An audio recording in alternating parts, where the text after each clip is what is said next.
Bismillahirrahmanirrahim.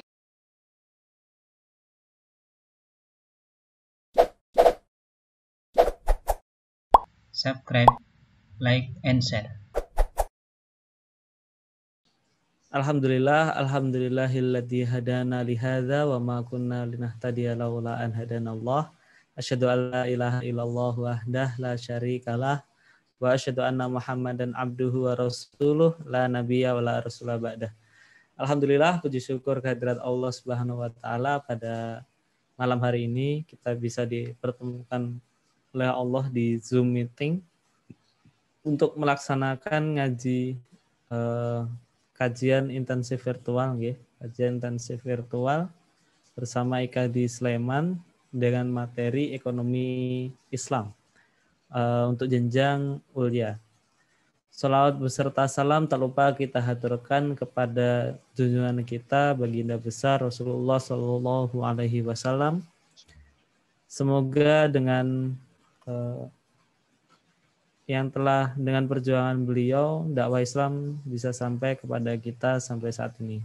Semoga kita semua bisa melanjutkan perjuangan dakwah beliau dan juga mendapatkan syafaat beliau di hari akhir nanti. Amin ya rabbal alamin. Bapak-bapak, ibu-ibu, ikhwan akhwat sekalian yang insya Allah dirahmati oleh Allah Subhanahu wa taala.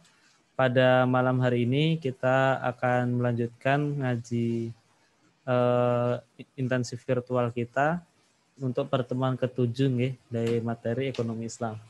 Insya Allah ini pertemuan sebelum terakhir, jadi mohon dimanfaatkan sebaik-baiknya. Jika ada pertanyaan berkaitan ekonomi Islam segera ditanyakan, karena pertemuan depan kita akan menjadi pertemuan terakhir seperti itu.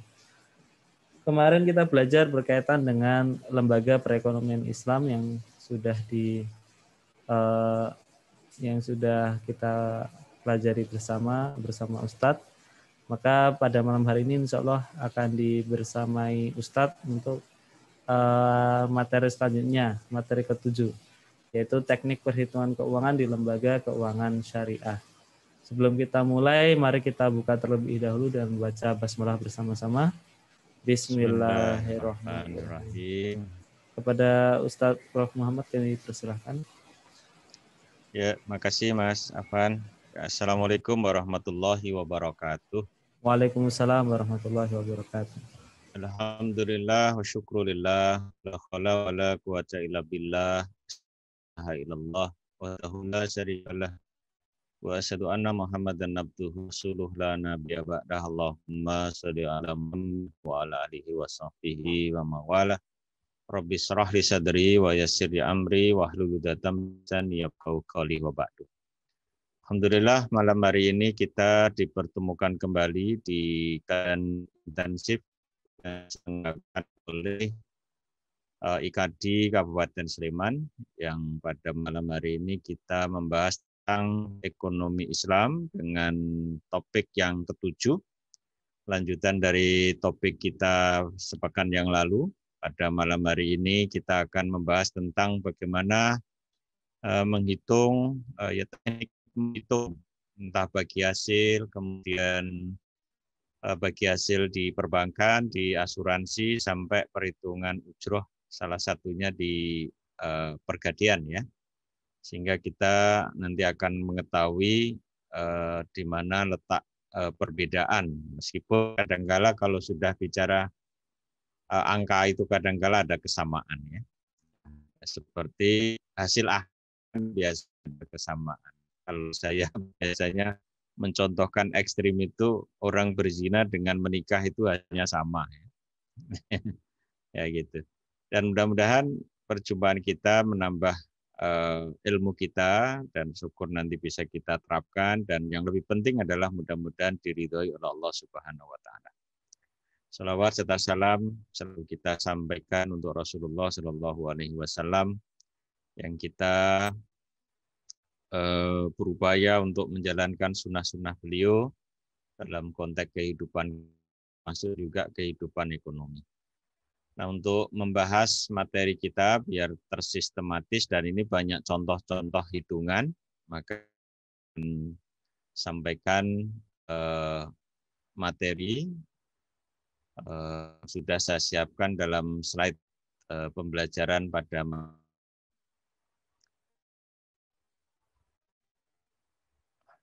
ya tadi yang sudah saya sampaikan bahwa topik ketujuh kita ini menjelang akhir ya, insya Allah pekan depan kita akan menyampaikan masalah instrumen keuangan sosial Islam ya dalam konteks ekonomi. Nah, hari ini kita membahas tentang teknik perhitungan keuangan di lembaga keuangan syariah. Yang nanti kita akan bahas ada 3 lembaga saya kira yang ada di sekitar kita ya, karena tidak semua lembaga keuangan syariah itu ada di sekitar.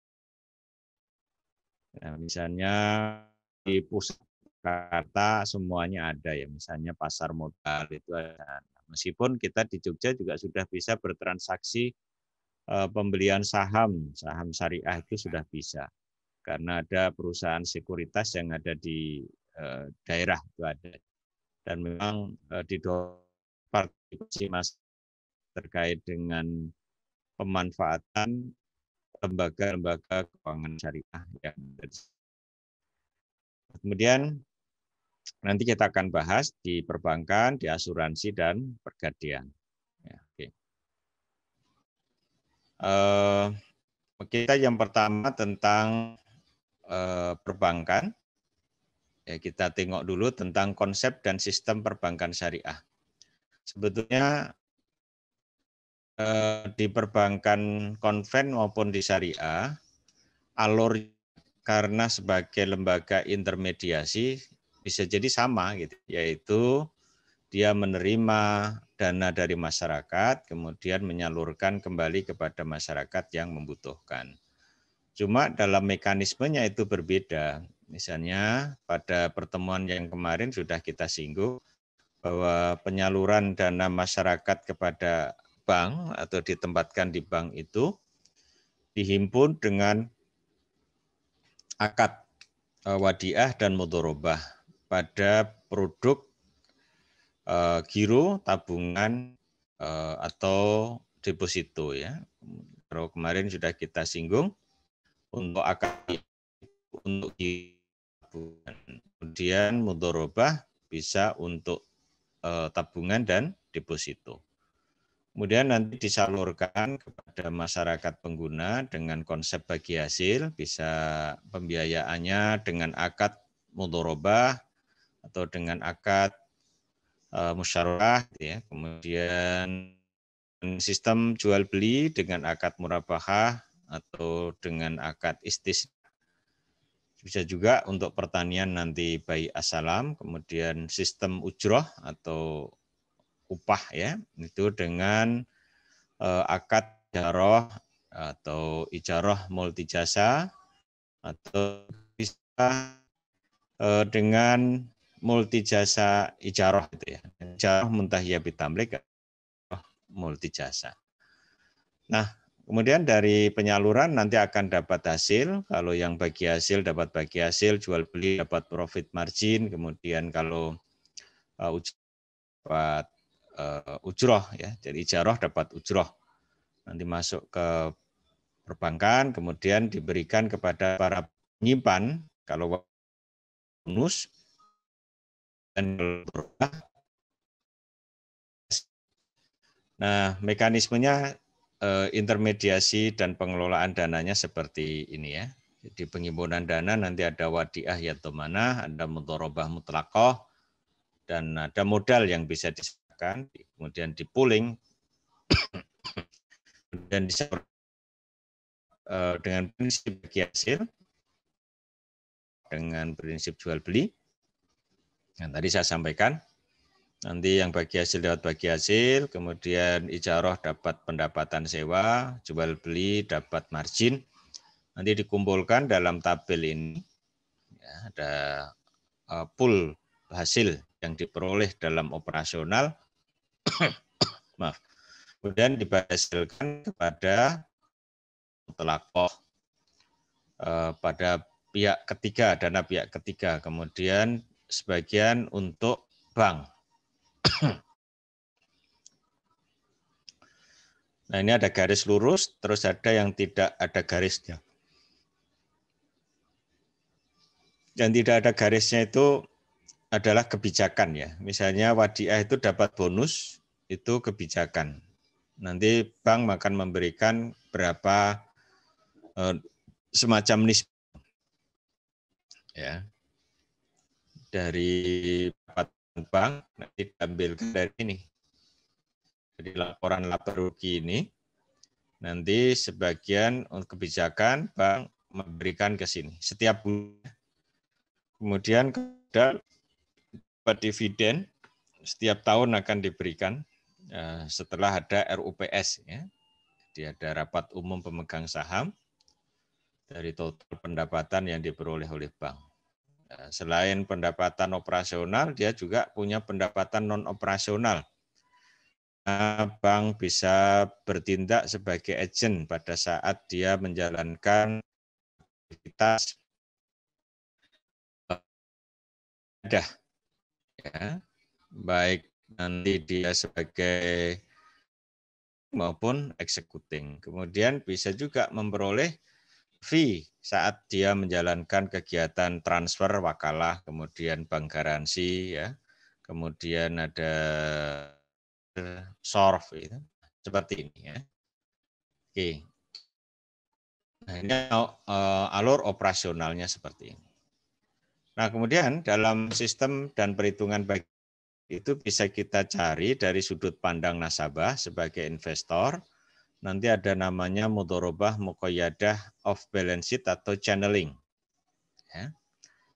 Ada mudharabah muqayyadah on balance sheet atau executing.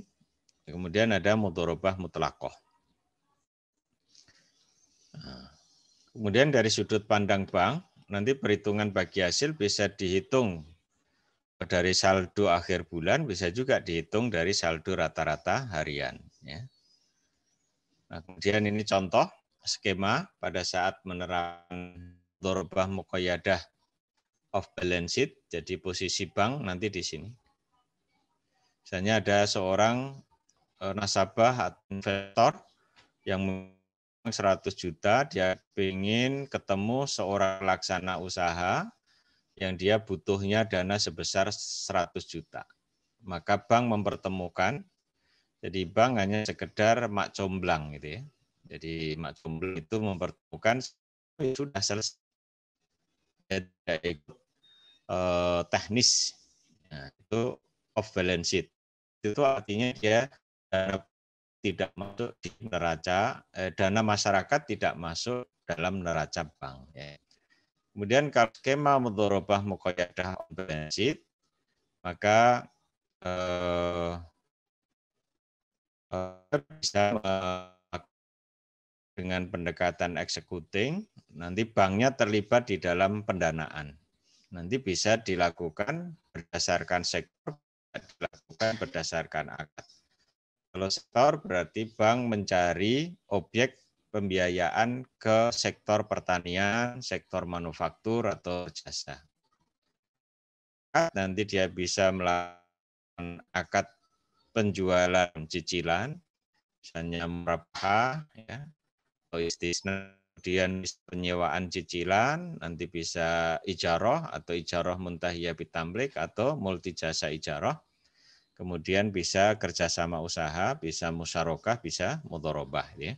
Jadi misalnya seperti apa? Ini satu nasabah punya uang 100 juta, kemudian ada sektor pertanian yang membutuhkan dana sebesar 125 juta. Berarti 25 juta nanti diberikan oleh bank. Satu investor ditambah dana dari bank, ketemu nanti untuk sektor pertanian. Ini yang on balance sheet karena dana dari investor ini masuk dulu ke bank. Dicatat dalam laporan keuangan yang itu terpisah ya. Jadi karena muqayyadah ini harus terpisah.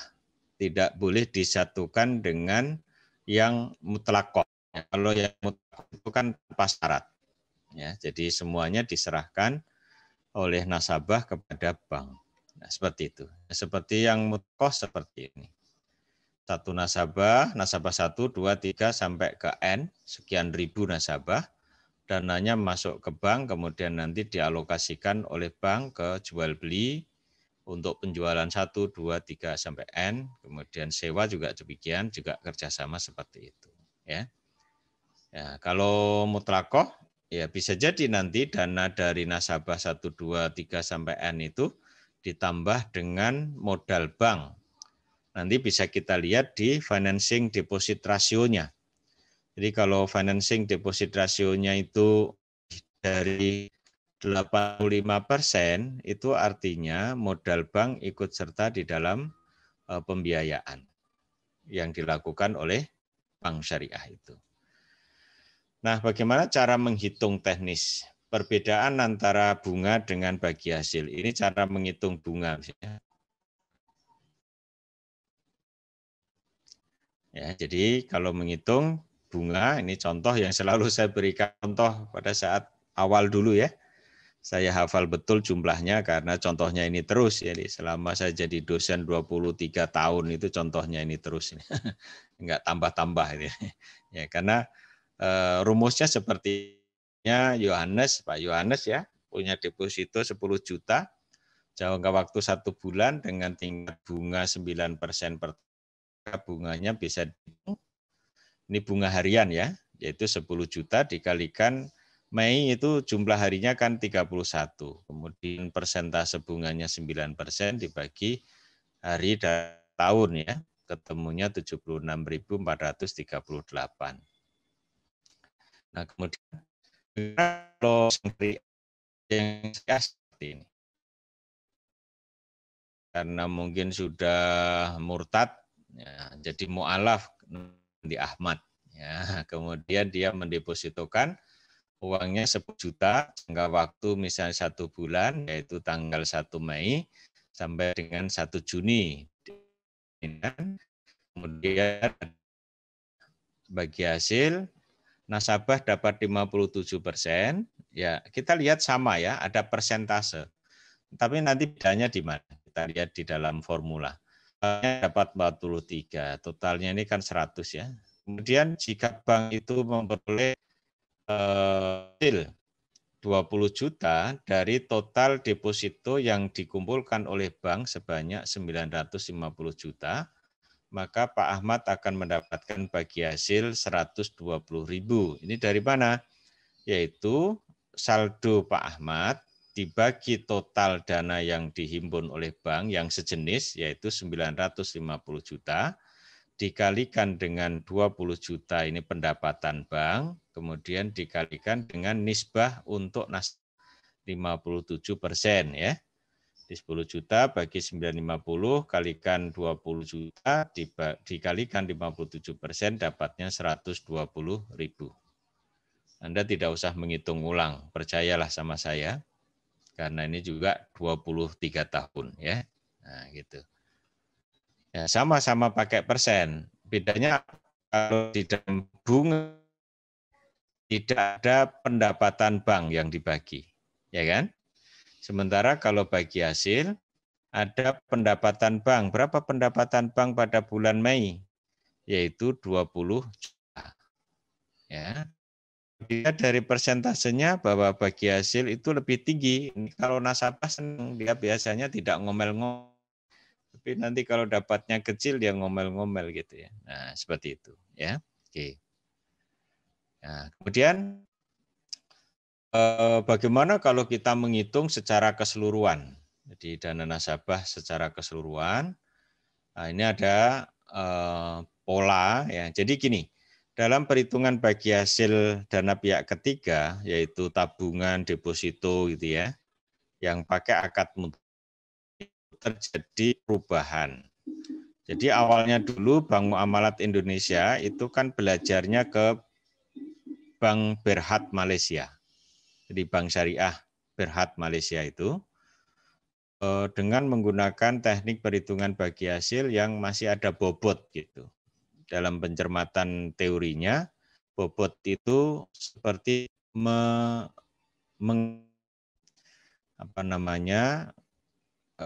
konsep nilai waktu uang, karena semakin lama dana mengendap maka semakin besar bobotnya. Yang kedua, masih ada beberapa dana yang nanti tidak tersalurkan dengan baik. Maka kemudian setelah tahun 2000 itu ada proses pembagian ke Timur Tengah dengan hasil yang berbeda, yaitu ada penetapan pendapatan yang akan dibagi hasilkan, nanti ada jenis dan jumlah, kemudian hitungan hasil investasi itu dihitung per Rp1.000 dana nasabah. Jadi uang 1.000 itu kalau diputar itu sudah bisa memberikan hasil kan. Kita belikan permen barangkali ya, kemudian nanti dijual lagi, itu kan ada hasil nanti. Nah setelah itu baru ada distribusi ke tiap nasabah. Nah kelebihan pola ini adalah penyertaan dana sohibul mal dalam investasi hanya dikoreksi dengan GWM. Jadi kalau yang dulu selain GWM itu ada namanya floating. Floating itu dana yang tidak dana masyarakat yang tidak bisa disalurkan. Misalnya bank itu mengumpulkan dana 1 miliar, ternyata yang disalurkan cuma juta, berarti masih ada 100 juta, itu yang disebut dengan floating. Nah, gitu. Kemudian bobot dihilangkan atau diseragamkan, semuanya dikasih bobot 1 ya. Kemudian cara perhitungannya nanti relatif mudah karena sudah ketemu nanti ekuivalen investasi per Rp1.000 dana nasabah itu berapa.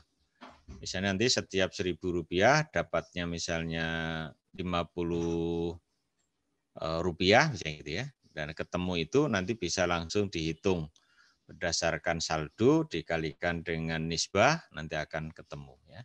Nah, contohnya seperti apa? Nah, contoh seperti ini. Apabila Bank Syariah mampu mengumpulkan dana pihak ketiga DPK sebanyak 90 juta, kemudian DPK yang dapat disalurkan pada pembiayaan sebanyak 85 juta ribu. Ada GWM 5%, 90, 400 kan. Ya. Pembiayaan yang harus disalurkan ke masyarakat sebanyak 100 juta. Jadi uang yang bisa disalurkan itu cuma 5, tapi harus disalurkan sebanyak 100, ada 14.500.000 dari dana bank atau modal bank yang disertakan. Nah, dari pembiayaan diperoleh hasil 6 juta. Kemudian ada nisbah bagi hasil, untuk nasabah misalnya 65%, untuk misalnya 35%. Ada seorang nasabah, anggap saja namanya Pak Amir, dia punya saldo rata-rata hariannya itu 1 juta. Maka nanti ada, bisa kita hitung berapa pendapatan bagi setiap 1.000 dana nasabah, kemudian berapa pendapatan bagi hasil untuk Pak Amir. Ya. Nah, kemudian dari data ini kita masukkan ke dalam tabel begini. Dana pihak ketiga 90 juta, DPK yang disalurkan untuk pembiayaan karena ada tinggal 85.500, pembiayaannya 100 juta, dana banknya berarti 14.500, kemudian pendapatan penyaluran pembiayaan 6 juta, maka pendapatan bagi setiap Rp1.000 dana pihak ketiga adalah Rp57. Itu didapat dari, yaitu 85.500 dibagi dengan 100 juta, dikalikan dengan pendapatan, dikalikan 1/90 juta, dikalikan 1.000, ketemunya Rp57. Pak Amir memiliki uang sebesar 1 juta. Dengan demikian, kita dengan cepat bisa menghitung berapa bagi hasil untuk Pak Amir, karena sudah ketahuan ekuivalen rate-nya setiap Rp1.000 dana nasabah. Jadi kalau kalau 1.000 rupiah itu dapatnya Rp57 ya. Jadi Pak Amir memiliki dana 1 juta, maka bagi hasil untuk Pak Amir adalah sebesar berapa? Ini biasanya kalau mahasiswa tak tanya mesti jawabnya 57.000. Ya, hitungannya begitu. Ingat, tadi kan namanya bagi hasil. Yang namanya bagi hasil itu ada salah satu rukunnya. Apa rukunnya? Yaitu nisbah. Berapa nisbahnya? 65%. Kita kembali ke soal ini. Nah, untuk nasabah kan 65. Maka bisa kita hitung ya. Bagi hasil Amir adalah ya 1 juta dikalikan 57, kemudian dikalikan 65% ya. Rumusnya 5 rupiah per 1.000 dikalikan dengan 1 juta rupiah dikalikan 65%. Maka ketemunya 37 rupiah, 37.050 rupiah. Ya. Ini hasil yang diterima oleh Pak Amir pada bulan tertentu ya. Bulan besok tidak lagi 37.000. Bisa di atasnya, bisa di bawahnya. Tergantung apa? Tergantung dari ya pendapatan bank. Yang kedua, tergantung dari rata-rata saldo rata-rata harian nasabah. Kemudian juga bisa tergantung dari berapa total pembiayaan disalurkan ya. Nah, selanjutnya tergantung dari hasil yang didapat. Jadi faktor-faktor yang mempengaruhi bagi hasil itu kan ini. Berapa dana pihak ketiganya, kemudian berapa yang bisa disalur biaya pembiayaan yang diberikan, kemudian pendapatan usahanya berapa. Nah, itu faktor yang mempengaruhi. Ya, jadi hitungannya seperti ini. Jadi jelas berbeda kan dengan proses menghitung di bunga. Jadi kalau misalnya bandingkan misalnya ada teman Anda menabung 1 juta hasilnya sama, ya itu kebetulan sama. Ya, tapi harusnya dari sisi proses adalah berbeda. Ya, tadi yang saya analogikan, ya orang menikah dengan orang berzina itu hasilnya sama, tapi prosesnya kan beda. Yang satu halal, yang satu haram. Nah, kemudian bagaimana menentukan yang misalnya 65% banding 35 tadi? Itu ada cara. Ya, harapan saya peserta nanti kalau ditanya bagaimana menentukan nisbah, mahasiswa biasanya kalau tak tanya tergantung kesepakatan. Sepakat itu harus dihitung dulu ya. Setelah dihitung ada proses perhitungan yang benar nanti akan ketemu. Nah, cara ngitungnya adalah seperti ini. Jadi nanti nisbah itu ada nisbah funding, ada nisbah financing. Nisbah funding itu untuk penghimpunan dana, untuk tabungan, deposito ya. Kemudian financing nanti tergantung pada basisnya apa. Kalau kan nanti ada jual beli, kalau itu apa ya. Kemudian percampuran ada yang fund fully di mudhoroba, kemudian partial fully atau partial fund ya. Atau fully fund ya. Nah, ini musyarakah gitu. Oke. Nah, kalau kita ingin menentukan nisbah, ini harus data ini. Data masa lalu ya, dan kemudian biaya-biaya. Memang hitungannya tetap menggunakan persentase karena kita harus mencari berapa persen. Ya. Ini contoh misalnya, hitung pendapatan bank. Jadi pendapatan pada periode yang lalu. Ya, ini digunakan untuk nanti memprediksikan atau menghitung berapa jumlah nisbahnya. Nah, hitung pendapatan bank. Misalnya ketemu 15-30% per tahun.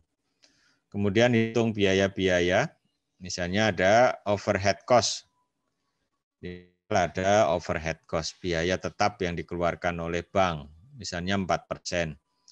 Kemudian ada PPAP, penyisian penghapusan aktif produktif. Ya, itu misalnya 1%. Nah, kemudian kita ada menentukan harapan keuntungan. Harapan keuntungan itu bisa dihitung dengan formula berapa biaya variabel bagi dengan aset yang dimiliki bank. Nanti akan kalikan 100%.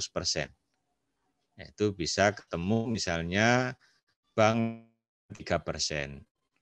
Maka nisbah untuk bank adalah biaya ditambah dengan harapan keuntungan dibagi dengan pendapatan masa lalu. Biayanya 4 dan 1, 5. Ditambah ekspektasi keuntungannya adalah 3%. Dengan demikian bisa dihitung biaya ditambah dengan harapan keuntungan dibagi dengan yaitu 5 ditambah 3 dibagi dengan 15,32%. Ketemunya 52,2%. Jadi itu untuk bank ya. Kemudian untuk nasabah berapa? Nasabah berarti 100% dikurangi nisbahnya bank, yaitu 100% dikurangi dengan 52,2%. Ketemunya 47,8%. Jadi kalau misalnya nanti bank akan memberikan bagi hasil yang lebih besar dibanding dengan nasabah, berarti yang diturunkan adalah apa kira-kira? Ya, harapan keuntungan aja.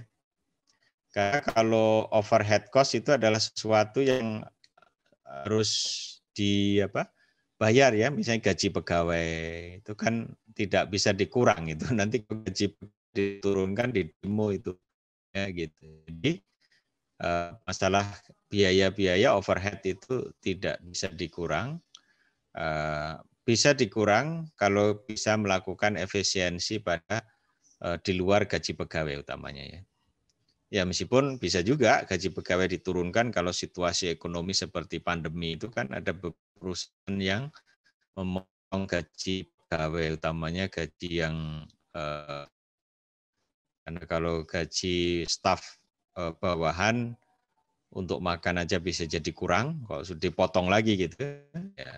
Jadi nanti bisa nyanyi dia meskipun terakhirnya kata senang ya karena tralalalala gitu kan. Ya, jadi itu bisa dikurangkan misalnya di keuntungan. Kalau diturunkan misalnya 2 berarti kan 5 ditambah 2, 7 dibagi 15. Maka bagian bank menjadi kemudian nanti bagian nasabah menjadi besar ya. Nah, seperti itu. Nah, kemudian bagaimana menghitung nisbah untuk financing, untuk pembiayaan. Ini saya langsung di aplikasi.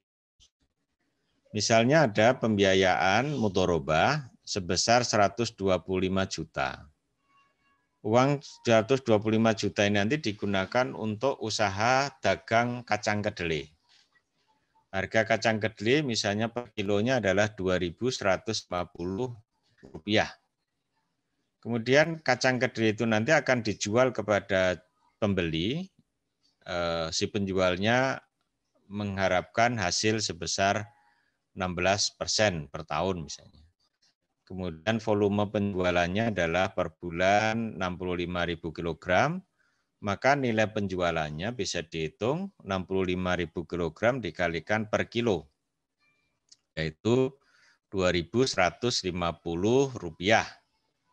Maka ketemu 139.750.000. Harga pokok pembeliannya kan 125 juta. Pendapat penjualannya 1.750.000. Nah, berapa nisbah yang bisa kita dapatkan? Kita hitung dulu profit dihitung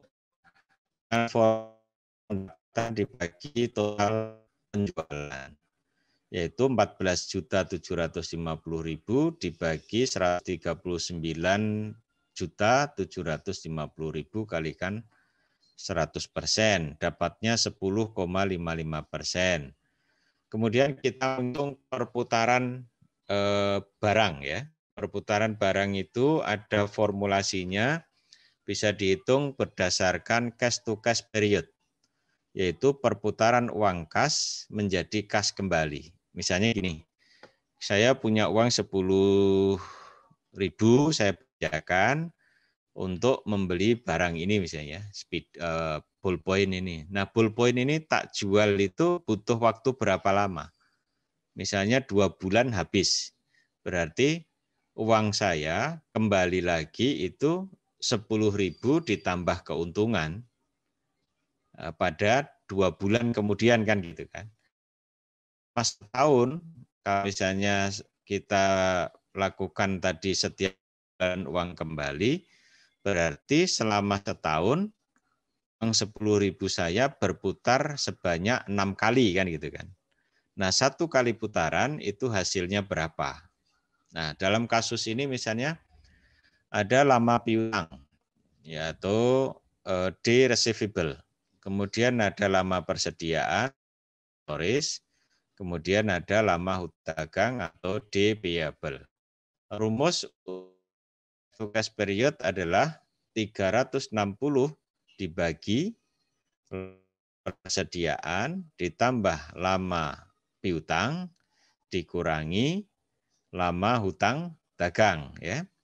Misalnya lama piutangnya 65 hari, kemudian lama persediaan 2 hari, lama hutang dagang 0 karena apa? Kita langsung bayar cash. Ya. Lalu dapat kacang kedelai tadi. Berarti 360 hari dibagi 2 ditambah 65 dikurangi 0. Berarti 360 dibagi 67 hari ya. Maka ketemunya 5,37. Saya bulatkan menjadi 5,4. Nah, jadi dalam 1 tahun uang 125 juta itu berputar sebanyak 5,4 kali. 1 kali putaran, profit marginnya adalah 10,55. Maka kita akan bisa menemukan profit margin per tahunnya adalah 5,4 dikalikan 10,55, ketemunya adalah 57%. Ya. Jadi ini yang disebut dengan actual return. Kalau yang 16% ini disebut dengan expected return. Nah, rumus mencari nisbah adalah expected return dibagi actual return kalikan 100%. Maka nisbah bank adalah 16% dibagi 57% dikalikan 100%. Ketemunya 28%. Jadi banknya dapatnya 28%, berarti nasabahnya akan dapat 100% dikurangi 28. Nah, ketemunya adalah 72%. Jadi rasio nisbahnya adalah bank 28% dan nasabah 72%. Ya, begitu. Setelah ketemu nisbah ini, kemudian nanti diikrarkan dalam satu akad pembiayaan, bisa musyarakah, bisa mudharabah. Ya. Nah, caranya seperti apa? Nah, penerapannya adalah sebagai berikut. Seorang nasabah mengajukan pembiayaan modal kerja dagang 125 selama setahun dengan perbandingan bagian nasabah dengan bank 2% untuk nasabah, 28% untuk bank. Cara ngitungnya dalam penyelesaiannya adalah seperti ini.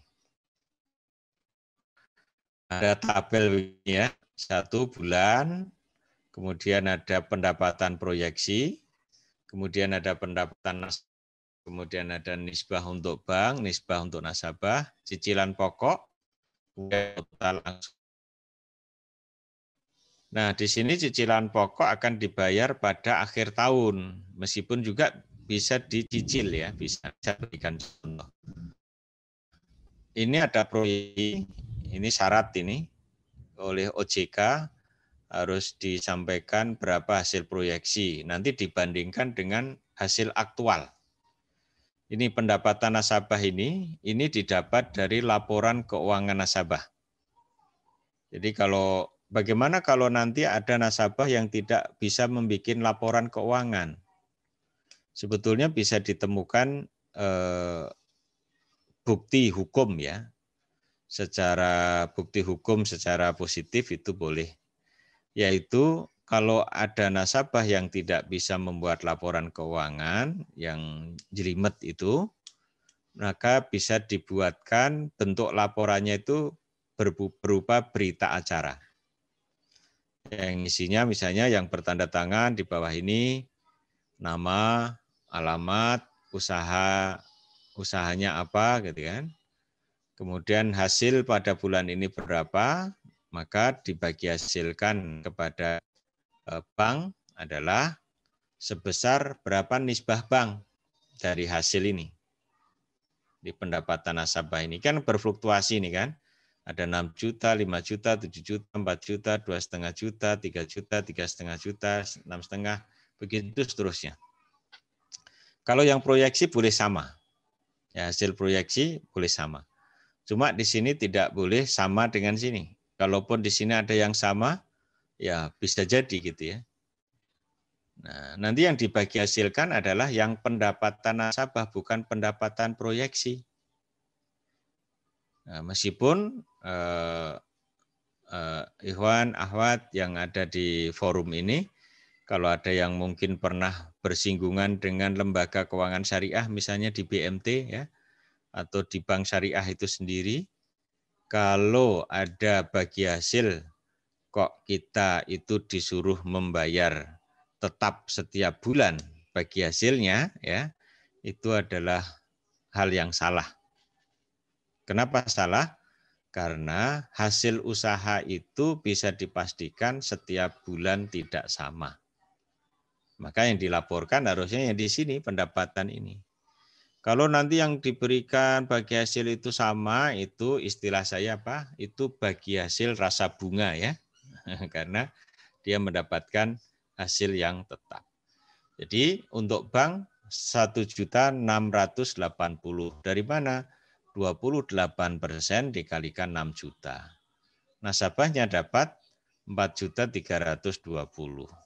Maka yang dibayarkan kepada bank adalah 1.680 di sini. Nah, nanti turun ke bawah terus semuanya ya, didasarkan dari pendapatan nasabah dikalikan dengan nisbah ini. Nah, pokok dibayar di bulan ke-12. Maka pada saat membayar pengembalian 125 juta ini bisa jadi nasabah ya agak berat ya, karena modal ini bisa jadi sudah berupa aset barang dagangan misalnya gitu ya. Harus membayar pada saat akhir perjanjian, dia harus mengembalikan pokok ditambah dengan bagi hasil bulan terakhir itu kan gitu kan. Maka di sini bank 1.281 ditambah dengan 125 itu pokok modalnya, maka yang dibayarkan oleh nasabah adalah 126.281. Ya, 126.281.000 ya. Jadi seperti itu. Nah, bagaimana nanti kalau nasabahnya itu mencicil setiap bulan? Nah, kalau mencicil setiap bulan,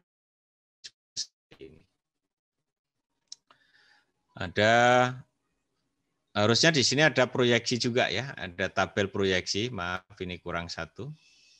Tabel proyeksi yang tadi sama, misalnya 6 juta terus boleh. Tapi pendapatan usaha ini yang berbeda. Nah, kemudian nanti pada saat nasabah itu sudah membayar pada bulan 1, dibayar di sini, maka masuk ke bank senilai 5 juta itu misalnya cicilan pokoknya, ya mampunya dia sebulan mencicil 5 juta. Ya, kalau proporsional berarti 125 juta dibagi 12. Ketemunya berapa? 1, ya.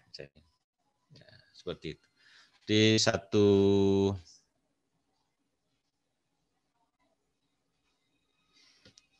koma berapa lah kira-kira begitu ya. Nah, nanti juta dibayarkan di sini. Nah, pada bulan kedua usaha kan 5 juta, tapi yang pendapatan dibagi hasilkan tinggal 4.800.000. Ini dapat dari mana ini?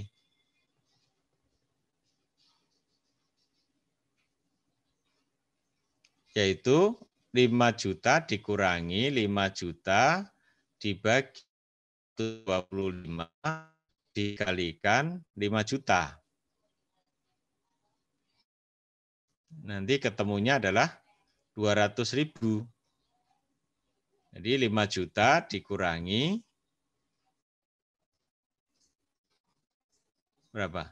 5 juta dibagi 125 juta dikalikan 5 juta. Nah, seperti itu kan? Nah, nanti digunakan untuk mengurangi yang 5 juta sehingga tinggal 4.800.000. Nah, kalau yang bulan ketiga pendapatan usahanya 7 juta, maka pendapatan yang dibagi hasilkan tinggal 6.440.000 ya. Ini dapat dari mana? Yaitu 7 juta dikurangi nasabah sudah mencicil berapa kali? Sudah, yaitu bulan pertama, bulan akumulasi kembali atas modal 125 kan sudah 10 juta ya. Maka menghitungnya adalah 7 juta dikurangi 10 juta dibagi 125 juta dikalikan berapa? Ya. 28%. Dikalikan ini dulu juta.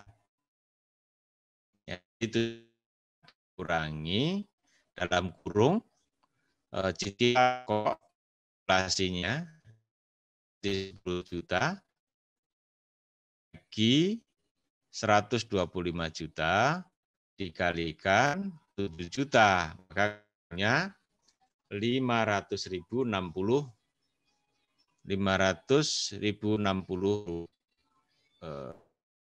ya. 560.000. Ya 560.000 ya gitu. Maaf ya 560.000. Nah, baru setelah itu dikali 8%. Nasabahnya ini. Kemudian nanti bulan ketiga begitu juga. Berarti pada bulan 4 dikurangi berapa? 15 juta dibagi 125 juta, kemudian dikalikan 4 juta. Berapa? 480 ya. Nah, digunakan untuk mengurangi 4 juta, berarti sisanya 3.520.000. Begitu seterusnya ya.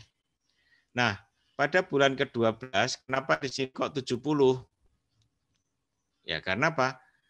Bulan ke-12 adalah bulan terakhir, masa kontraknya akan berakhir, maka harus mengembalikan pokok modal tersebut ya. Jadi pokok modal itu tidak dibawa nasabah terus, tapi sesuai dengan jangka waktunya harus dikembalikan.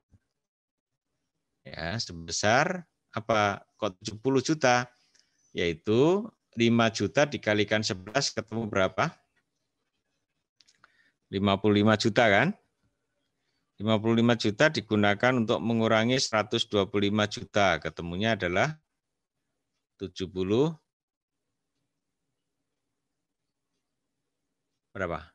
70 juta ya, 70 juta. Nah, seperti itu. Nah, lunas dia sudah.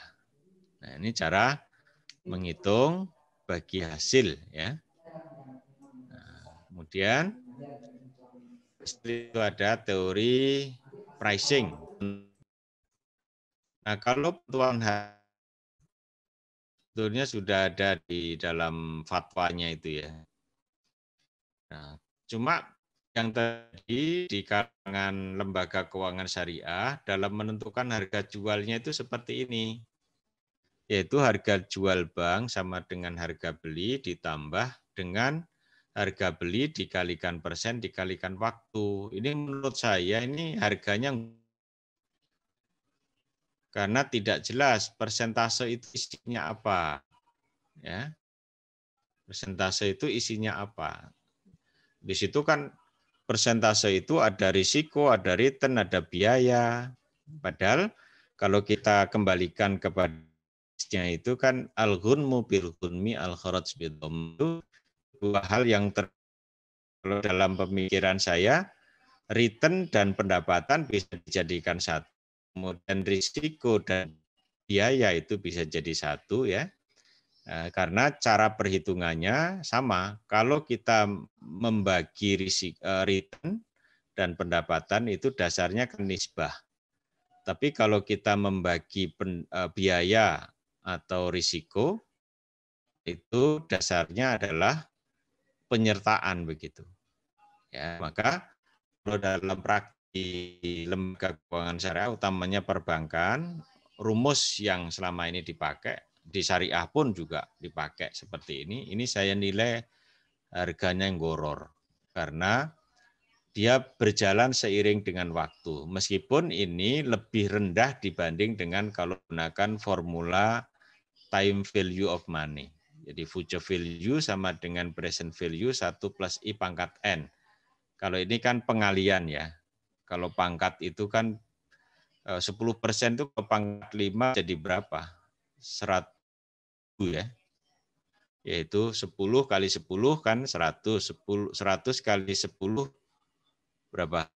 10.000 ya. Kemudian 10.000 kali berarti 100.000. Jadi 10 kali 10 kali 10 kali 10, 5 kali. Tapi kalau 10 kalikan 2, 20. Tapi kalau 10, berarti 10 kali 10, berarti 100 ya. Nah gitu. Nah kemudian dalam fatwa 16 tahun 2000, di situ tentang diskon, di dalam fatwa itu dicantumkan seperti ini, ada terkait dengan rumus itu. Harga jual itu adalah gabungan dari harga jual beli itu sama dengan harga beli dan harga jual. Harga beli harga beli kemudian mixkan dengan harga jual. Kalau harga beli itu kan HPP ditambah dengan biaya.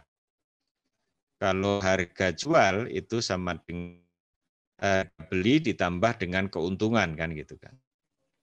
Nah, harga beli tadi adalah HPP plus biaya. Dengan demikian bisa digabungkan, maka harga jual beli sama dengan harga beli ditambah dengan biaya ditambah dengan keuntungan kan begitu. Nah, kenapa muncul waktu dengan cost recovery atau biaya ini? Karena ternyata dalam pemikiran saya dan banyak kasus bahwa biaya itu bisa bertambah seiring dengan waktu. Tapi kalau keuntungan itu hanya sekali didapatkan dalam satu akad transaksi gitu. Ya. Contoh sederhana misalnya gini, kalau kita kuliah untuk S1 kan 8 semester berarti 4 tahun. Kalau 1 semester dia bayar 5 juta, berarti untuk menyelesaikan kuliah, dia habisnya berapa? Kalau S1 berarti berapa? 5 juta kali 8 kan, berarti 40 juta. Tapi kalau seorang mahasiswa itu lulusnya sampai semester 10, maka dia akan bayar biaya kuliah sebanyak berapa? 5 juta kali 10 kan? Nah, berarti 50 juta. Artinya apa itu? Semakin waktu penyelesaian satu proyek, berarti semakin besar biaya yang dikeluarkan. Maka di situ saya tambahkan pengalinya itu adalah waktu. Jadi harga jual bank itu sama dengan harga ditambah dikalikan cost recovery ditambah keuntungan. Nah, untuk mencari cost recovery itu bisa dihitung berapa untuk jual beli dibagi total pembiayaan dikalikan dengan estimasi biaya operasi 1 tahun. Jadi ini hitungannya untuk 1 tahun. Karena bank itu setiap tahun membuat perencanaan. Perencanaannya dibuat berdasarkan apa yang pernah terjadi pada masa lalu, kemudian diproyeksikan. Ya, ini kalau ditanya dalil itu biasanya saya pakai Al-Hasra ayat 18 ya. Ya ayyuhalladzina amanu taqullah wal tanzur nafsun ma qaddamat lighat wattaqullah innallaha khabirum bima ta'malun itu. Jadi hendaklah kita memperhatikan apa yang pernah terjadi untuk hari esok kita itu bisa digunakan. Jadi mengestimasi di dalam rencana bisnis bank itu dituangkan di sana. Berapa estimasi total pembiayaan. Kemudian nanti kalau mengambil margin itu berapa persen tadi pricingnya itu bisa biaya operasi dibagi dengan aset kalikan 100%. Nanti akan ketemu berapa persennya dikalikan dengan nilai pembiayaan. Contohnya seperti ini misalnya. Ada satu bank dia punya estimasi total pembiayaan dalam 1 tahun misalnya 5 miliar ya. Kemudian pricing required profit rate-nya misalnya 10%. Kemudian biaya yang digunakan untuk mengelola uang 5 miliar ini misalnya 200. Kemudian ada orang mengambil pembiayaan selama 2 tahun. Dia pembiayaannya untuk beli mobil misalnya di dealer itu 150 juta. Terus dia punya uang muka, misalnya 10% ya, berarti 30 juta. Maka pembiayaan yang diberikan oleh bank adalah 120 juta kan, yaitu 150, terus dia punya uang muka, itu ya. Maka cost recovery-nya bisa dihitung, yaitu 120 juta dibagi 5 miliar, kemudian dikalikan 2 juta, ketemunya adalah 4.800.000. Profit marginnya 10% dikalikan dengan pembiayaan yang diberikan oleh bank, yaitu 120 juta, ketemunya adalah 12 juta. Maka harga jualnya kalau 1 tahun adalah 120 juta ditambah 4.800.000 kalikan 1, ditambah 12 juta ketemunya 156.800 ya. Kalau 2 tahun 120 juta ditambah 2 kali 4.800.000 ditambah 12 juta ketemunya 141.600. Nah, kalau dia 2 tahun berarti cicilan per bulannya berapa? Yaitu 141.600.000 dibagi dengan 24 bulan. Nah, seperti itu. Ya, kalau murabahain nanti setelah ketemu harga jual, kemudian akan dicicil setiap bulannya. Berarti nilai pembiayaan dibagi dengan waktu.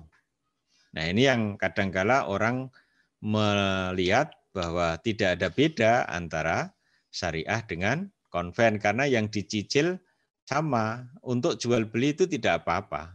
Karena jual beli itu harus ditetapkan bersama depan terkait dengan harga. Harga tidak boleh berubah sampai nanti dia selesai. Kalaupun misalnya nanti terjadi restrukturisasi atau ada reconditioning atau karena masalah keuangan sehingga dia tidak bisa memberikan cicilan sesuai dengan kesepakatan, itu bisa di-reschedule ya. Bisa di-reschedule, misalnya diperpanjang waktunya, itu tidak boleh menambah. Misalnya pembiayaan senilai 141.600.000, nah tiba-tiba pada bulan ke-18 mengalami kesulitan ekonomi, akhirnya dia dikategorikan pembiayaan macet, kemudian di reschedule. Nah, sisanya tadi dihitung berapa, kemudian mau diperpanjang berapa lama tergantung dari kemampuan. Mampunya dia misalnya hanya bisa 2 juta per bulan, maka sisa itu dibagi dengan 2 juta nanti akan ketemu waktu. Nah, seperti itu ya. Jadi inilah cara yang harusnya ini, saya katakan harusnya karena dalam praktek teman-teman di perbankan syariah itu belum menggunakan rumus ini. Ya, gitu ya. Jadi, nah kemudian kalau begitu gimana Pak? Ya, perlu penyesuaian itu ya. Ya. Ada beberapa bank yang sudah menerapkan, saya kira ada. Nah, kalau saya selalu komentari ya, ini nggak benar ini formulamu, ini harusnya seperti ini. Ya, kemudian dia mencoba berubah ya, pelan-pelan gitu ya, karena juga banyak hal yang harus tata semuanya dalam konteks bank syariah ini. Oke. Oh, sudah masih ada 2 lembaga yang apa namanya, 2 lembaga atau besok pekan depan aja ya bisa saya siapkan yang untuk perhitungan aplikasi asuransinya terkait dengan hitungan kemudian di pergadian seperti apa ya, insya Allah saya akan sampaikan besok. Nah, karena ini dalam bagi hasil di perbankan ini tidak hanya satu sisi, bagi hasil di funding ada sendiri, kemudian bagi hasil di financing juga ada sendiri. Dan ini kalau mau di ONCE lebih jauh juga 2 jam harus. Ya, kalau kuliah kan biasanya 2 jam. Nah, kita ini nggak apa-apa. Nanti setelah tingkat awal nanti naik tingkat menengah kan, berdalam lagi. Saya kira begitu Mas Afan untuk sementara. Mungkin nanti ada dialog dari teman-teman yang akan ditanyakan terkait dengan materi kita untuk diperbankan dulu ya. Yang untuk asuransi dan pergadian insya Allah pekan depan. Nanti saya tambah dengan pengelolaan keuangan apa namanya sosial. Jadi bagaimana kaitannya dengan zakat, infak, sedekah, dan yang sekarang sedang seksi itu apa? Di keuangan sosial itu wakaf uang gitu kan. Jadi wakaf uang itu sedang seksi karena kemarin sempat ramai pro kontra ya. Karena alasan apa namanya? Pemerintah katanya mau mengambil sebagai sumber keuangan negara. Ya. Saya kira begitu. Nanti kita lanjutkan di dialog tanya jawab ya. Terima kasih. Assalamualaikum warahmatullahi wabarakatuh. Waalaikumsalam warahmatullahi wabarakatuh. Jazakumullah kepada Ustaz Muhammad yang sudah menyampaikan. Dipersilahkan bagi bapak-bapak, ibu-ibu, ikhwan akhwat sekalian yang ingin bertanya bisa menuliskan di kolom chat sebagai bahan diskusi pada malam hari ini. Bisa menuliskan di kolom chat sebelah kanan, ditulis di sana. Mungkin sebagai mengawali diskusi sebelum dari para peserta, yang ingin saya tanya berkaitan dengan estimasi pembiayaan, total pembiayaan sama cost recovery. Ya, itu apakah kita sebagai nasabah yang ingin meminjam bank itu boleh mengetahui ini berkaitan dengan 2 hal ini? Biasanya yang disampaikan kepada kita kan langsung harga total gitu. Iya, ya memang ada sesuatu yang tidak menelanjangi diri ya. Jadi itu sebetulnya cuma jarang ya. Itu bisa diketahui di rencana bisnis bank ya. Jadi bank itu setiap tahun, misalnya bulan Desember kemarin itu manajemen harus membuat namanya RBB, rencana bisnis bank.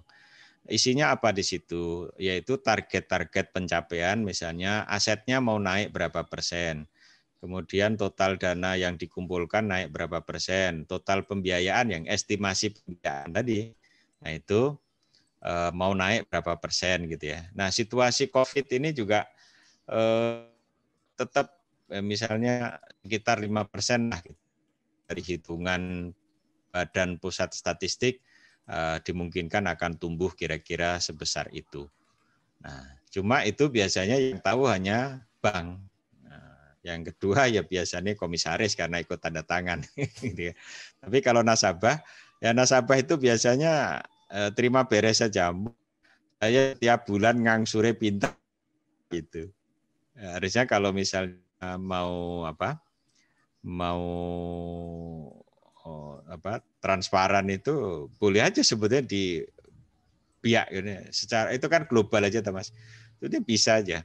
Pak, kita pada tahun ini estimasi pembiayaan kita biaya yang saya butuhkan cost recovery itu sebetulnya kan biaya-biaya pengelolaan dana tadi ya. Misalnya gawe berapa untuk misalnya kalau kantor sewa berarti berapa, nah seperti itu sebetulnya.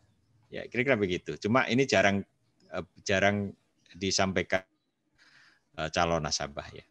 Ya termasuk di sisi fundingnya, bank juga nasabah juga tidak pernah tahu. Ya, cuma dia hanya bisa melihat laporan keuangan yang ada di bank. Ini bahwa ya transparan itu tidak semuanya bisa diberikan ya, kira-kira begitulah. Oke. Baik Ustaz, jazakumullah khairan. Amin. Kemudian ada satu pertanyaan masuk dari saudari Haruki Wijayanti. Iya, boleh. Ustadz, bank mana yang sudah menerapkan perhitungan dengan formula seperti itu untuk menentukan harga jual, Ustadz? Iya, saya kebetulan jadi DPS di Kendal sana. Ada namanya BPR Syariah Asad Alif. Asad Alif itu kalau nggak salah seorang sahabat Nabi ya kalau nggak salah ya itu. Agak tidak populer gitu. Nah, kalau nggak salah juga suka jadi di medan perang, saya ingat saya begitu. Itu pernah menerapkan, cuma akhirnya kendor lagi. Karena apa? Katanya setelah dihitung, loh hasil kami kok jadi sedikit Pak gitu kan. Wah ini sampean ini mau ngejar hasil yang banyak tapi tidak sesuai dengan fatwa gitu kan, atau sesuai fatwa hasilnya sedikit gitu ya. Nah, waktu itu saya bilang, ya kalau hasil sedikit ini kan ya enggak apa-apa karena itu awal, nanti dalam proses selanjutnya itu bisa besar. Karena apa? Pada saat kita menghitung formula tadi itu kita lebih murah dibanding dengan menggunakan formula yang sekarang dipraktekkan. Nah, kalau kita menjual barang itu lebih murah, maka kan pembelian nanti akan jadi banyak. Dengan pembeli yang banyak, maka nanti keuntungannya juga jadi besar kan begitu kan sebetulnya. Lagi-lagi kadang-kadang kan kepingin cepat dan gede gitu ya, jadi tidak sabaran itu. Nah, kalau itu akhirnya ya kadang-kala hal-hal yang prinsip dilanggar gitu ya, dan itu hampir masih semua yang saya masih menggunakan formula ini apalagi yang kedua kalau DPR tentang itu semuanya begitu. Jadi ini problem yang dihadapi. Ya, tapi meskipun ada upaya belum bisa melakukan secara sempurna, tidak berarti kita harus meninggalkan semuanya kan. Tapi bertahap nanti insya Allah mudah-mudahan kita ejuk terus. Makanya IPS juga harus tahu tentang bagaimana ketentuan syari'inya dan bagaimana implementasi di dalam teknik keuangan. Nah sayangnya sekali lagi tidak semua DPS ada. Tapi mungkin kalau DPS yang muda-muda sekarang karena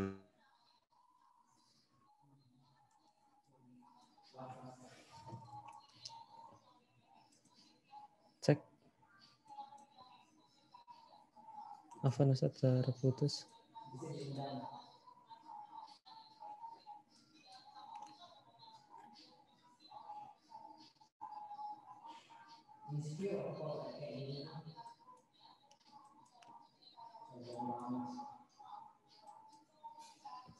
Ustaz, mohon maaf Ustaz, terputus ya.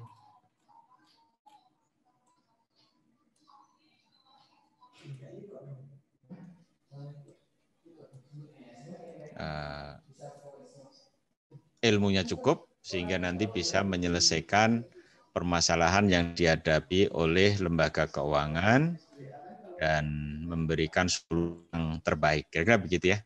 Baik Ustaz, jazakumullah khairan. Kemudian ada pertanyaan dari host. Ya.